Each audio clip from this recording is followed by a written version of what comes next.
1 Kings 17, 1 through 24, the bread of life. Elijah's actions in chapter 17 are a demonstration of the power of God to provide for people and overcome the disastrous effects of sin and death.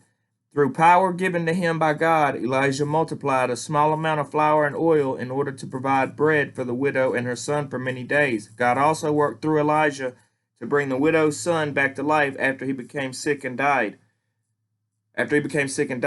These miracles marked Elijah as God's appointed messenger at that stage in history. However, Elijah's two miracles recounted in this text have additional significance. They prefigure the person and work of Jesus Christ.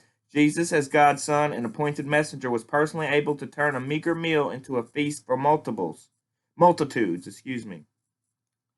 The feeding of the 5,000 boldly proclaimed that Jesus was capable of abundantly providing for people. Jesus' provision was not limited to mere physical bread, though. He claimed to be the true bread from heaven, sent to provide for all those who would feast on him. Jesus also performed other miracles, proving him to be God in the flesh and one who possessed ultimate power over sin and death.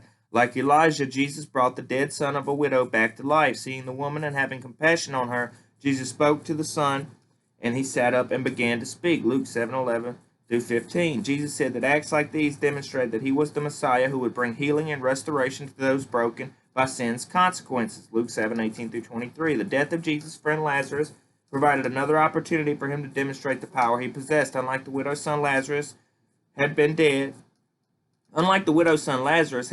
for several days, and his body had been wrapped in funeral linens and placed in the tomb. Jesus prayed to the Father and then spoke to the corpse, calling it to life. Jesus attested to the fact that raising Lazarus served as a testimony to the glory of God. Soon this glory was seen in a far greater resurrection, that of Jesus himself, the power of God over Satan. Sin and death was fully demonstrated by Christ's victorious emergence from the grave. His resurrected life would serve as first fruits of the resurrection promised to all who place their faith in him. By God's power, all those longing for provision and broken by death can be restored to new life now and forevermore.